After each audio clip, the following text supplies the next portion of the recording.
नमस्कार, आप देख रहे हैं स्वामी न्यूज और मैं हूं आपके साथ प्रतिष्ठा तोलवानी। आइए नजर डालते हैं प्राइम टाइम बुलेटिन पर। श्री झूलेलाल सामूहिक कन्यादान समारोह में राजा डी थारवानी व गुरनानी फाउंडेशन द्वारा सभी जोड़ों को 1 ग्राम सोने की गिन्नी दी जाएगी।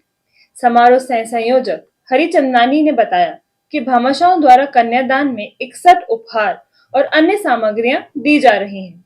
समारोह को सफल बनाने के लिए पूजा पाठ और साज सज्जा समितियों में साईं बाबा मंदिर की व्यवस्थाओं का अवलोकन किया। यह आयोजन ताराचंद हुंदलदास खानचंदानी सेवा संस्थान, सिंधी समाज महासमिति और अन्य सहयोगियों द्वारा किया जा रहा है। श्री झूलेलाल सामूहिक कन्यादान समारोह में थारवानी और गुरुनानी फाउंडेशन के चेयरमैन राजा डी थारवानी पुत्र स्वर्गीय श्री देवनदास थारवानी द्वारा सभी जोड़ों को कन्यादान के रूप में सोने की गिन्नी भी भेंट करेंगे। समारोह सह संयोजक हरिचंदानी ने जानकारी देते हुए बताया कि कन्यादान में भामाशाहों द्वारा पूर्व में 61 उपहार दिए जा रहे हैं। राजा थारवानी की फाउंडेशन द्वारा कन्याओं को 1 ग्राम की सोने की गिन्नी भेंट की जाएगी। इसके अलावा अन्य भामाशाहों द्वारा सामग्रियां दी जा रही हैं। समारोह को सफल बनाने के लिए विभिन्न समितियों में पूजा पाठ समिति व साज सज्जा समिति द्वारा साईं बाबा मंदिर में पहुंचकर व्यवस्थाओं का अवलोकन कर कार्य विभाजन किया गया। जैसा कि ज्ञातव्य है कि स्वामी हृदयराम जी की प्रेरणा से ताराचंद हुंदलदास खानचंदानी सेवा संस्था, श्री अमरापुर सेवागर, सिंधी समाज महासमिति और साईं बाबा मंदिर अजमेर के संयुक्त तत्वावधान में अप्रवासी भारतीय सुरेश रामनानी एवं अजमेरवासी रामचंद गुलाबानी, महेश तेजवानी व अन्य भामाशाहों के सहयोग से श्री झूलेलाल सामूहिक कन्यादान समारोह किया जा रहा है। इस अवसर पर समारोह संयोजक कमल प्रकाश कृष्णानी, महेश तेजवानी, शंकर बदलानी, महेंद्र कुमार तीर्थानी, पंडित संजय शर्मा, पंडित विशाल महाराज, राजू गहलोत, आशीष शर्मा आदि मौजूद रहे। श्री झूलेलाल कन्यादान सम्मेलन जिसको सिंधी समाज ने आयोजित किया है 8 दिसंबर 2024 को साईं बाबा मंदिर में सुबह 9 बजे से शाम को 6 बजे तक यह आयोजन रहेगा। आज कोर कमेटी के सदस्यों के साथ और संयोजक श्री कमल प्रकाश जी के साथ हम यहाँ उपस्थित हुए थे। जो भी यहाँ पे हमें 8 तारीख को डेकोरेशन करना है उसके बाबत जो फ्लावर डेकोरेशन, स्टेज डेकोरेशन और खाने की व्यवस्था वगैरह का जो भी प्रबंध करना था उसके बाबत आज निर्णय लिए गए हैं और उन डेकोरेशन करने वाले कारीगरों को भी बुलाया गया था, वह भी हमारे साथ उपस्थित थे। और 8 तारीख को यह महासम्मेलन सिंधी समाज का 11 जोड़ों का यहाँ सुबह 9 बजे से शाम को 6 बजे तक रहेगा। मैं हरिचंदनानी, सह संयोजक श्री झूलेलाल कन्यादान ख्वाजा गरीब नवाज के 813वें उर्स को लेकर प्रशासन और पुलिस प्रशासन द्वारा व्यवस्थाओं का जायजा लिया जा रहा है। आज इसी के तहत पुलिस अधीक्षक वंडिता राणा ने व्यवस्थाओं का निरीक्षण किया।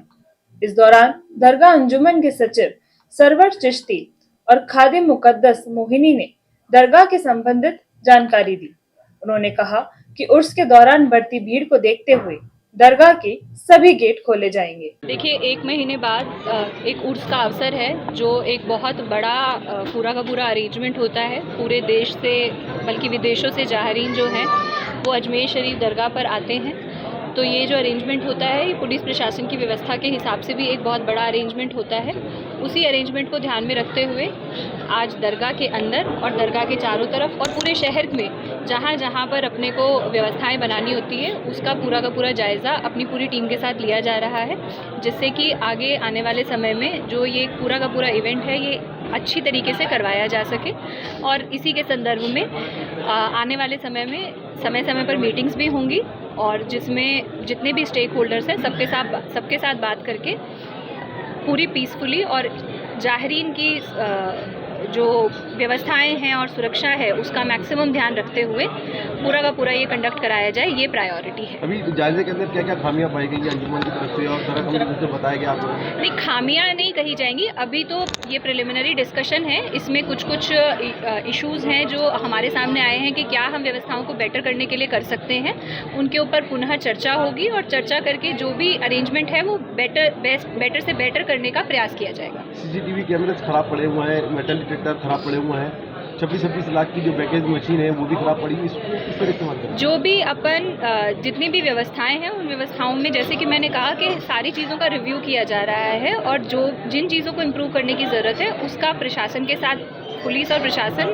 सभी स्टेक होल्डर्स के साथ मीटिंग करके और जो भी खराब है उसको सही करवाना और जो सही है उसे और। कांग्रेस के वरिष्ठ नेता महेंद्र सिंह रलावता ने आज प्रेस वार्ता आयोजित कर ख्वाजा साहिब की दरगाह पर मुकदमा दायर करने को संविधान और कानून का उल्लंघन बताया।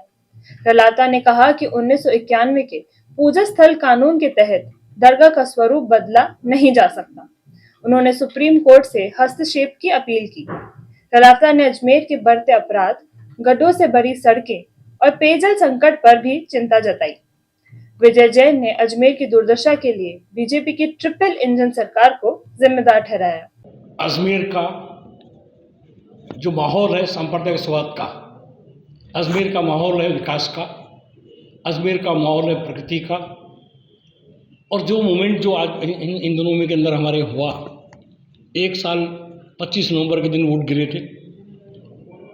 1 साल तक मैं मौन होकर प्रतीक्षा कर रहा था अजमेर के विकास की, मैं प्रतीक्षा कर रहा था अजमेर की समस्या को निदान की, मैं प्रतीक्षा कर रहा था अजमेर के अंदर सांप्रदायिक सौहार्द को और बढ़ाने की। पर दुख की बात है 1 साल में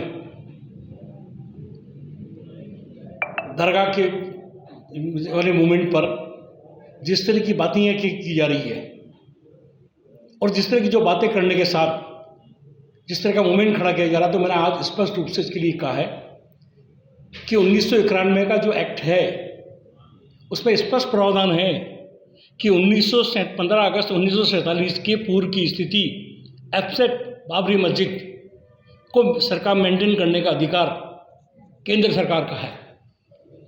पर इन दिनों में जिस तरह का न्यायालय के माध्यम से, तो मैंने इस संदर्भ के अंदर सुप्रीम कोर्ट के चीफ जस्टिस को पत्र लिखा है और पत्र लिख के मांग की है कि इस आदेश को इम्प्लीमेंट कराएं कि नीचे की अदालतों के अंदर जहां कोई अर्जी देवे, वो जो आपका जो 91 का जो है उसको कराएं। 1947 की बात को अजमेर जो गरीब निवास की जो जगह है उसके बारे में इनको जानकारी नहीं।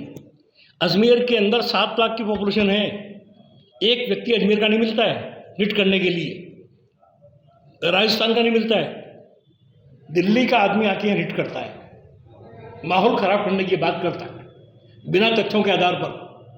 ये दरगाह का जो आज का जो कटेरा है, ये कटेरा सवाई जयसिंह जिन्होंने जयपुर की स्थापना की थी, और सवाई जयसिंह जी के द्वारा ये कटेरे की स्थापना की गई थी।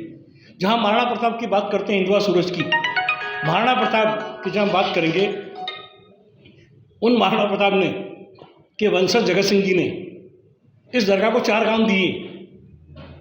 यहाँ सिंधियाओं ने विभिन्न समय के ऊपर जब उनकी रियासत रही तो उन्होंने दरगाह के अंदर, और ये स्थान कभी भी ऐसा स्थान नहीं था, नहीं तो इनसे बड़ा जो सिंधिया का दौर था, राजाओं का दौर था, महाराणा प्रताप का दौर था, उन दौरों में भी ये स्थान सांप्रदायिक सद्भाव का, आस्था का प्रतीक था।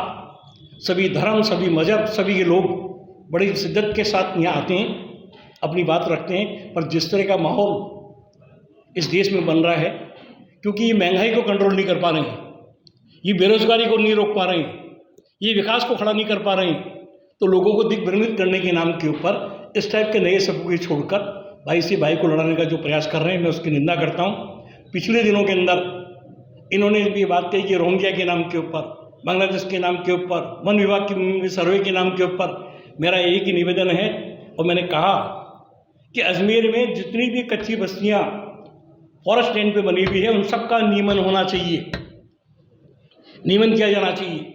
जो नाम बदलने की जो प्रॉपर्टी है वो रोकी जानी चाहिए, अन्यथा जब भी कांग्रेस पार्टी हुकूमत में आएगी तो उसको संशोधन करने का निश्चित रूप से प्रयास करेगी। आज जहां आप बैठे हैं ये करिए, ये कहाँ लेके जाना चाह रहे हैं अजमेर को? अजमेर को जरूरत है पानी की। विधानसभा चुनाव के अंदर इन्होंने लंबी चौड़ी बात करी और क्या कहा इन्होंने, 24 घंटे में पानी आ जाएगा, 72 घंटे में पानी चला गया।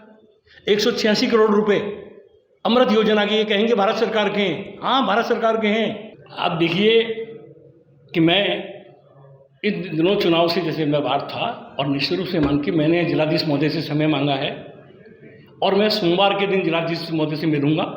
मिलके उनको उर्स की तैयारियों के लिए मैं उनसे निवेदन करूंगा कि वहाँ के लोकल स्थानीय जो पार्षद हैं उनको साथ में लेकर, चाहे वो खादी मोहल्ला हो, चाहे वो इंदरकोट हो, चाहे आपका है ना कि लोंगिया मोहल्ला हो, चाहे आपके राखन कोटड़ी हो, चाहे आपका सरौगी मोहल्ला हो, चाहे आपका उड़ीदड़ा हो, चाहे आपका पन्नीग्राम का चौक हो, चाहे आपके तारागढ़ हो, ये तमाम जो दरगाह क्षेत्र में जो गंज से लेके जो इलाका आता है उन तमाम इलाकों के अंदर सड़कों का काम होना चाहिए, सफाई की व्यवस्था होनी चाहिए, गिरे हुए जो हमारे जो तार है उन तारों की पूर्ति होनी चाहिए और दरगाह वाले इलाके के अंदर विशेष रूप से पानी की और सुरक्षा की व्यवस्था होनी चाहिए।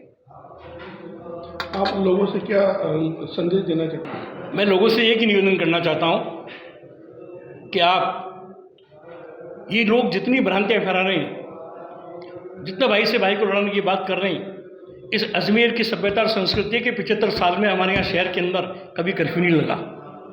ये वो नगरी है जहाँ जैन समाज के जैन समाज के जुलूस को भी दरगाह के लोग हैं ना कि बोले, और अभी पुष्कर के अंदर पिछले दिनों खादिमों के संस्थाओं ने जाके जो स्वागत किया है संतों महात्माओं का, जैन समाज का हो, सिखों का जुलूस हो या और किसी श्याम बाबा की सवारी हो, जो हमारी गंगा जमुनी जो तहवीज़ है उस तहवीज़ को हम लोग जिंदा रखें। और आप मान के चलिए, मेरे पे जिस तरह विश्वास आपने व्यक्त किया और मुझ पे जो रखा था, अब मैं अजमेर का चौकीदार होने के नाते आपकी तमाम सुख दुख में हर समस्याओं को लड़ने का सतत प्रयास करूंगा, उचित मंच पे लड़ूंगा और मौका पड़ेगा तो सड़कों पे भी आके के ऊपर भी अगर आंदोलन करना होगा तो आंदोलन भी करेंगे। पर अजमेर की सांप्रदायिक अजमेर डेयरी की 33वीं वार्षिक आम सभा आज जाट विश्राम स्थली पुष्कर अजमेर में आयोजित की गई। इस दौरान डेयरी उत्पादों के महत्व पर चर्चा हुई और दोपहर 1 बजे दुग्ध दिवस का आयोजन किया गया। कार्यक्रम में डेयरी अध्यक्ष श्री रामचंद्र चौधरी ने डेयरी उत्पादों के लाभ और उनकी ग्रामीण अर्थव्यवस्था में भूमिका पर जानकारी दी। आप सबका अजमेर जिला दूध उत्पादक सहकारी संघ की 33वीं वार्षिक आम सभा पे आपका स्वागत करता हूं। आज की आम सभा में महत्वपूर्ण बात ये रही कि इस वर्ष सहकारी वर्ष के अंत तक जो वर्तमान में दूध का भाव है वो कम नहीं किया जाएगा। 54 रुपये 47 पैसे पर लीटर पशुपालकों को दिया जाएगा। 50 साल में सर्दियों में दूध का भाव कम होता है, इस बार हमने नहीं किया। अब हम कर्ज मुक्त हो गए हैं, इसलिए हमने भाव कम नहीं किया। दूसरा, आगामी वित्तीय वर्ष का बजट हमने पास किया है, वो जो है 1677 करोड़ का बजट है। 1677 करोड़ का बजट है। उसमें खास बात यह है कि इस वित्तीय वर्ष में हम दूध वालों को 54 रुपये के करीब दे रहे हैं। उसमें जो है 60 रुपये के करीब 59-60 रुपये प्रति लीटर अगली साल 1 अप्रैल से भाव बढ़ जाएगा। इससे पशुपालकों की आय दुगनी हो जाएगी। जो मैं पहले आया था जब दूध उत्पादकों को 50 पैसे लीटर में दूध खरीद रहे थे, आज हमारे 35 साल के कार्यकाल में पशुपालकों को 60 रुपये के प्रति लीटर पे हम भाव पे ले जा रहे हैं। इसी प्रकार करीबन पशुपालकों को 1017 करोड़ रुपए का भुगतान होगा एक वर्ष में। 1017 करोड़ सारी फसलें जिले के किसानों की निकालें तो उसके भी 1017 करोड़ नहीं होंगे। पशुपालकों ने आज कसम खाई है कि प्राइवेट वालों को वो दूध किसी हालत में नहीं देंगे। उनसे अनुरोध किया कि भविष्य में दूध जो है अजमेर डेयरी में सरस में दें। वर्तमान में हमारे पास 3.5 लाख के करीब दूध आ रहा है वर्तमान में, और हम उम्मीद करते हैं कि इस सहकारी वर्ष में आने वाले में जो है 5 लाख औसत कर लेंगे हम। इसी प्रकार 3.5 लाख लीटर में 3 लाख लीटर दूध बेचेंगे, 50,000 का हम जो है वो उनको जो है प्रोडक्ट बेचेंगे। तीसरा हमारा संकल्प ये है जितने अधूरे काम प्लांट में रह गए डेयरी में वो पूरा कर लेंगे। चौथा हमारा ये है कि जितने रिक्त पद है उनको भरने का हम प्रयास करेंगे। अजमेर डेयरी को डेनमार्क बनाना, अजमेर ज़िले को डेनमार्क बनाना हमारी तमन्ना है और हमें भरोसा आधे से ज़्यादा डेनमार्क बन चुका है। अजमेर ज़िला क्षेत्रफल में बहुत छोटा है, गरीब और छोटे तबके के किसानों का ये क्षेत्र है, तो हम उम्मीद कर रहे हैं कि इनके लोन दिलाने के लिए कोशिश करेंगे। अशोक गहलोत जी के कार्यकाल में 7,000 करोड़ का एक वर्ष में उन्होंने पशुपालकों के विभिन्न कार्यक्रम में अनुदान दिया। ये सरकार भी उसको जारी रखने का इन्होंने आदेश किए हैं। शायद इनके वर्षगांठ पे जो कुछ कार्यक्रम जारी करेंगे उसका हम स्वागत करेंगे। आज हमारे दो एक मंत्री आने वाले थे, 4 बजे कैबिनेट मीटिंग रखने से वो उधर चले। आम जन को लिए कितना महंगा मिलेगा दूध? अगले वर्ष आपका दूध का भाव नहीं बढ़ाएंगे, ये भाव है यही रखेंगे। डेयरी को ऋण मुक्त करने के लिए, डेयरी डेयरी को ऋण मुक्त करने की बात थी। डेयरी को ऋण मुक्त जो है 1 मार्च को हो जाएगी। वो जो है 18-18.5 करोड़ की किस्त है, हम चुका देंगे, किसी भी प्रकार की कोई दिक्कत नहीं। अजमेर डेयरी ऋण मुक्त हो गई है। अजमेर ही नहीं, राजस्थान नहीं, हिंदुस्तान नहीं, विश्व भर में अगले 1 अप्रैल से भाव 60 रुपये लीटर हाईएस्ट। केंद्रीय कृषि राज्य मंत्री भागीरथ चौधरी ने शनिवार को किशनगढ़ के राजकीय यज्ञनारायण अस्पताल का निरीक्षण किया। निरीक्षण के दौरान उन्होंने अस्पताल में 4 एक्सरे मशीनों के बावजूद केवल 1 का संचालन करने पर नाराजगी जताई। मरीजों से मिली जानकारी पर मंत्री ने अस्पताल प्रशासन व स्पष्टीकरण मांगा और सभी मशीनों को तुरंत चालू कराने का आदेश दिया। केंद्रीय कृषि राज्य मंत्री एवं अजमेर सांसद भागीरथ चौधरी ने शनिवार को किशनगढ़ मुख्यालय स्थित राजकीय यज्ञनारायण अस्पताल में निरीक्षण के दौरान सुविधाओं के अभाव और प्रशासनिक लापरवाही पर कड़ी नाराजगी व्यक्त की। अस्पताल में आयोजित रक्तदान शिविर में भाग लेने पहुंचे केंद्रीय मंत्री भागीरथ चौधरी को आमजन और मरीजों ने बताया कि अस्पताल में 4 एक्सरे मशीन उपलब्ध होने के बावजूद केवल 1 मशीन का उपयोग किया जा रहा है। अस्पताल में निरीक्षण के दौरान केंद्रीय कृषि राज्य मंत्री भागीरथ चौधरी को मरीजों एवं उनके परिजनों ने बताया कि एक्सरे मशीन सुबह 9 बजे से दोपहर 2 बजे तक चालू होनी चाहिए, लेकिन इनका संचालन केवल सुबह 9 से 1 बजे तक ही किया जा रहा है। इससे बड़ी संख्या में मरीजों को समय पर जांच कराने में परेशानी हो रही है। इस पर केंद्रीय मंत्री भागीरथ चौधरी ने तुरंत अस्पताल के प्रबंधन से स्पष्टीकरण मांगा। जब संतोषजनक जवाब नहीं मिला तो उन्होंने पीएमओ को फटकार लगाई और तुरंत कार्रवाई का आदेश दिया। जब केंद्रीय कृषि राज्य मंत्री भागीरथ चौधरी ने मौके पर जाकर निरीक्षण किया तो दिन के 11:30 बजे भी एक्सरे रूम बंद पाया गया। इस स्थिति से आहत होकर उन्होंने तुरंत एक्सरे रूम की चाबियां मंगवाई और कमरे को खुलवाया। इसके बाद उन्होंने सख्त निर्देश दिए कि सभी 4 एक्सरे मशीनों को तुरंत चालू किया जाए ताकि मरीजों को किसी प्रकार की असुविधा ना हो। केंद्रीय मंत्री भागीरथ चौधरी ने अस्पताल प्रशासन को सख्त चेतावनी देते हुए कहा कि मरीजों को बेहतर स्वास्थ्य सेवाएं उपलब्ध कराना सर्वोच्च प्राथमिकता होनी चाहिए। उन्होंने कहा कि यदि भविष्य में ऐसी लापरवाही दोबारा सामने आई तो संबंधित कर्मचारियों के खिलाफ सख्त कार्रवाई की जाएगी। दिल्ली में शीतकालीन सत्र के दौरान व्यस्त होने के बावजूद केंद्रीय मंत्री भागीरथ चौधरी ने अपने संसदीय क्षेत्र का दौरा कर स्थानीय समस्याओं का जायजा लिया। इस दौरान किसान मोर्चा प्रदेश मीडिया प्रभारी सूर्य प्रकाश शर्मा भी साथ में मौजूद रहे।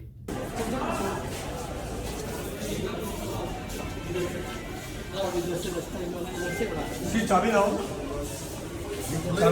कहाँ इसकी चाबी कहाँ है?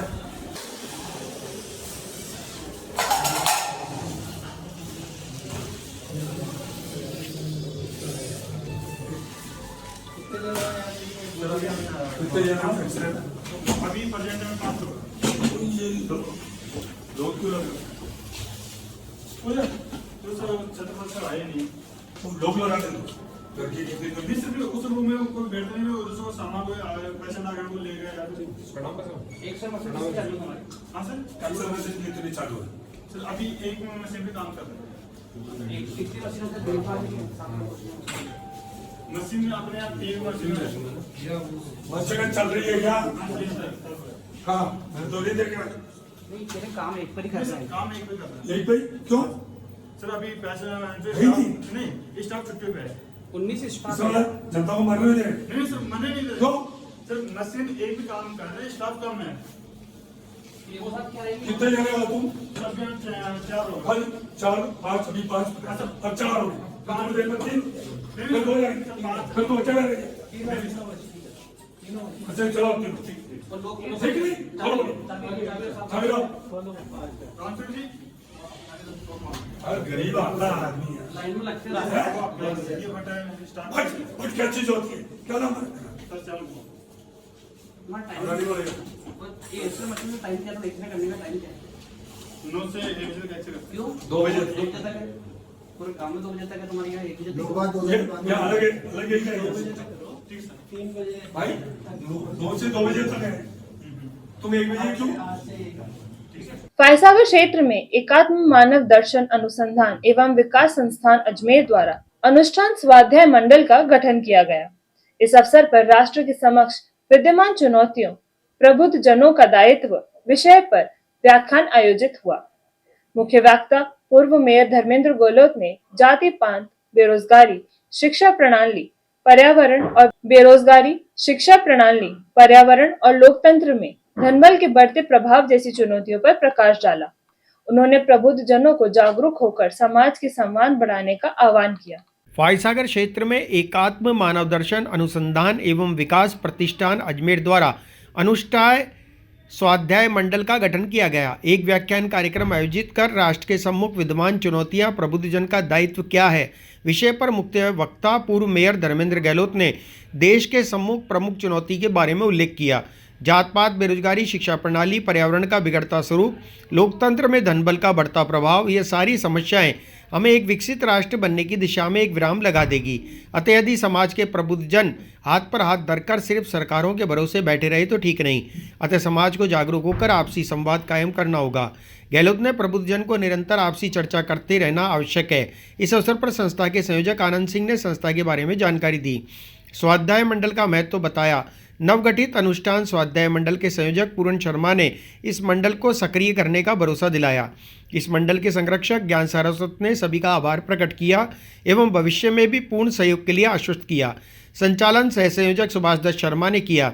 इस अवसर पर मुकेश रावत, प्रकाश डेटवाल, राजू मली, भैरोलाल अजमेरा, नरेश कुमावत, फूलचंद नोगिया, शीतल सिंह, मुकेश शर्मा, गौतम चंद सागर, राजौरिया, हेमराज रोहित, देवड़ा, मनोज कुमार सैन, विमल शर्मा, धर्मेंद्र सोनी, मनीष मोदी, प्रताप सिंह पंवार, गणेश चंद, लखन साहू, गुलाब चंद, नरेंद्र सिंह दौलत, हेमंत कुमार, संदीप सिंह, अनेक गणमान्य प्रबुद्धजन उपस्थित रहे।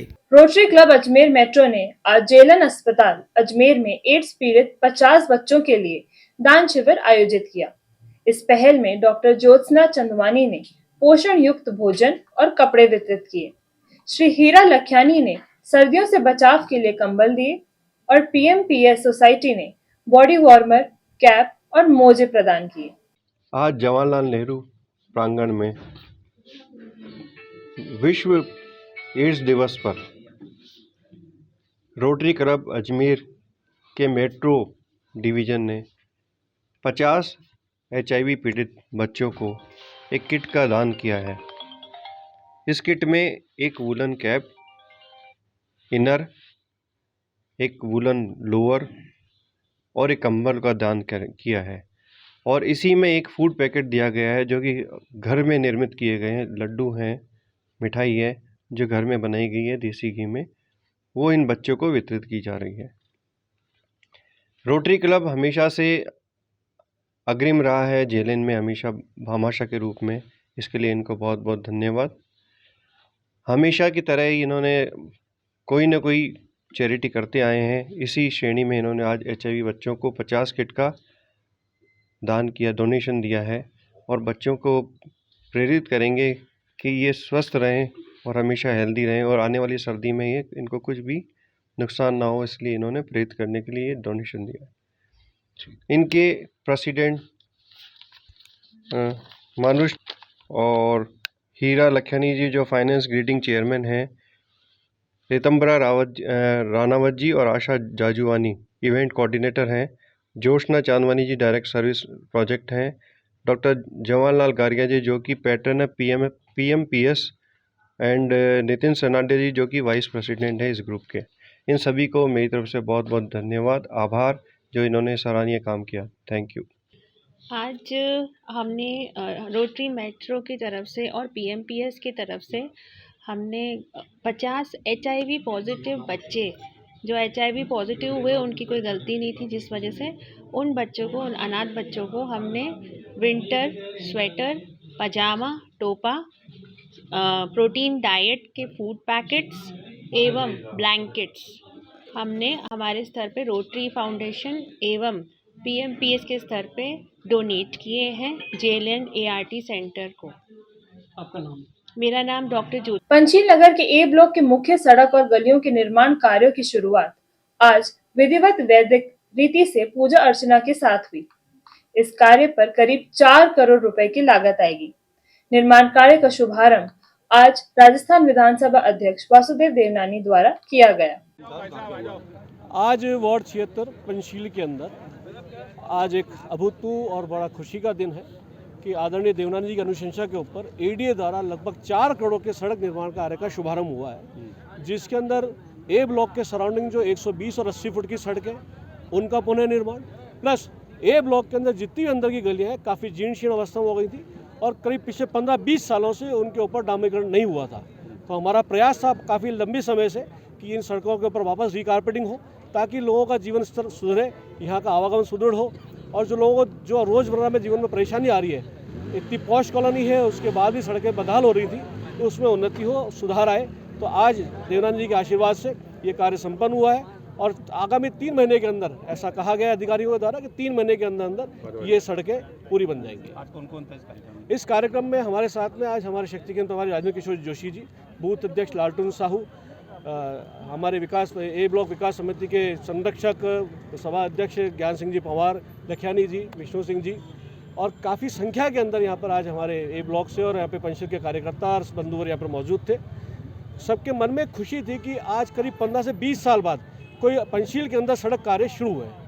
इसका मैं पुनः देवनानी जी को बहुत बहुत आभार और धन्यवाद व्यक्त करता हूँ। पंचशील के इस ए ब्लॉक में सड़क के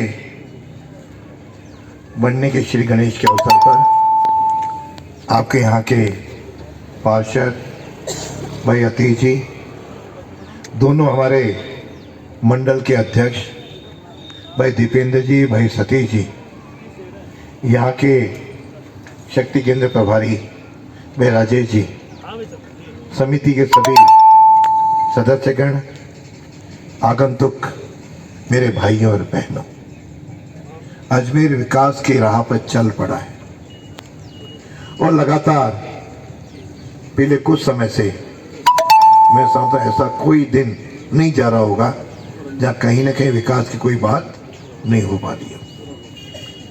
और यह केवल पंचशील तक सीमित नहीं है, केवल सड़कों तक सीमित नहीं है, सड़कों से भी आगे बढ़ते हुए चाहे वो चिकित्सा का क्षेत्र हो, चाहे शिक्षा का क्षेत्र हो, चाहे पर्यटन का क्षेत्र हो, चाहे पानी का क्षेत्र हो, सब में हम एक एक कदम आगे बढ़ाते जा रहे हैं।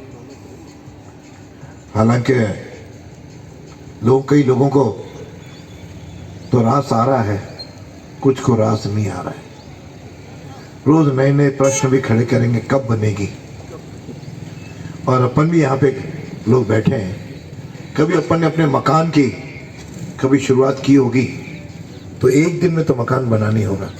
ऐसा कोई अभी तक मेरे को व्यक्ति नहीं मिला जिसने कहा कि आज अपन ने तय किया मुझे मकान बनाना है और 10-15 दिन के अंदर मकान बन करके तैयार हुआ। समय लगता है, पैसा सेंक्शन हो गया, श्री गणेश हो रहा है, कहीं ठेकेदार की कोई बात होगी, कि हमारे प्रयत्न, लेकिन हमारी नियत में कोई कमी नहीं। और अजमेर वैसे तो हर साल कुछ ना कुछ काम हुआ है, लेकिन इन दिनों सड़कों पे लगभग 30 करोड़ से अधिक प्रस्ताव स्वीकृत हुए और उसमें भी 122 सड़कें हैं जिनके अभी तक तो 10-12 के उद्घाटन हुए हैं। 100 से अधिक सड़कों के उद्घाटन बाकी है। मैं कहता हूँ ये तो अभी ट्रेलर है, पिक्चर अभी बाकी है। और उसके तहत मुझे बताया कि पानी की पंचशील में सबसे अधिक समस्या रहती थी और आपके सामने आपके पार्षद कह रहे हैं हमको पानी 48 घंटे में मिल रहा है और ये स्थायी रूप से 48 घंटे में मिले, इसके लिए भी लगभग 600 करोड़ रुपए स्वीकृत करवाए हैं, जिसमें से 270 करोड़ तो बीसलपुर में ही अजमेर का इंटेक वेल जयपुर का बन रहा है, ताकि जो कैपेसिटी है पानी की यहाँ की लाने की, अभी तक हमारी 5 टीएमसी थी, उसमें से भी हम केवल 4.2 टीएमसी ले पा रहे थे, वह बढ़ करके 7.2 टीएमसी। दौराई से शनिवार सुबह मक्का मदीना की जियारत के लिए एक काफिला रवाना हुआ। मौलाना सैयद जिशान हैदर ने मुल्क में अमन और चैन के लिए दुआ करवाई। सैयद आसिफ अली ने बताया कि रहमान टूर मुंबई के तहत एक काफिला 2 दिसंबर को मुंबई से रवाना होगा। 14 दिन की यात्रा के बाद यह 17 दिसंबर को दोराई लौटेगा। कुल 23 लोग इस काफिले में शामिल हैं।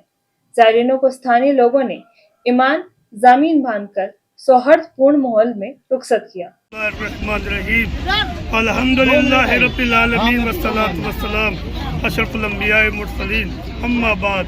अल्हम्दुलिल्लाह, जैसा कि तमाम मोमिनीन दोराई पहली मर्तबा उम्रा के लिए माशाल्लाह 23 अफराद का ये काफिला अर-रहमान से रवाना हो रहा है और 2 तारीख को सुबह 11 बजे ये उम्रा के लिए रवाना होगा। और अल्हम्दुलिल्लाह 12 अफराद हैं और 11 ख़वातीन हैं जो बैतुल्लाह की ज़ियारत के लिए जा रहे हैं। और तमाम अहले दोराई मोमिनीन तमाम मोहब्बतों से अपने रुखसत करने के लिए माला के ज़रिए और इमाम ज़ामिन के ज़रिए 4-5 दिन तक सिलसिला इमाम ज़ामिन का रहा। अल्हम्दुलिल्लाह, परवरदिगार आलम इनकी ये मोहब्बतें कायम दायम रखे और जो हजरात नहीं गए हैं परवरदिगार आलम इन सबको उम्रा मक्का मदीने की ज़ियारत नसीब फरमाए और इंशाअल्लाह करबला भी और नजफ सामर्रा काज़नैन की भी ज़ियारत मुशर्रफ फरमाए। अस्सलामु अलैकुम वरहमतुल्लाहि वबरकातुहू।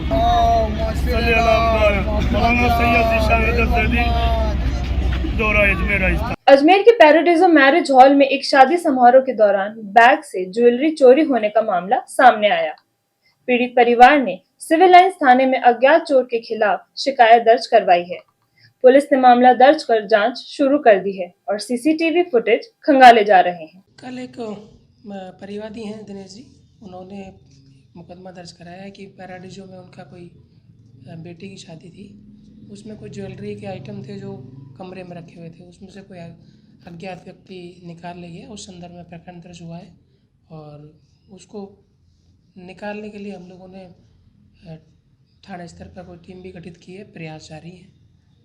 सर, कैश भी था? नहीं, उसमें कैश की नहीं है, सिर्फ ज्वेलरी का ही लिखा है। अभी कैश का तो ऐसा सामने नहीं आया। जो भी है चोरी तो चोरी है। सर, पीड़ित कहाँ का रहने वाला है? पीड़ित यहीं अजमेर के ही हैं, एग्जैक्ट तो अजमेर में आके यहाँ पैराडाइजो में उन्होंने शादी समारोह आयोजित करवाया था। फिलहाल बुलेटिन में इतना ही। मुझे दीजिए इजाजत, तब तक देखते रहिए स्वामी न्यूज़।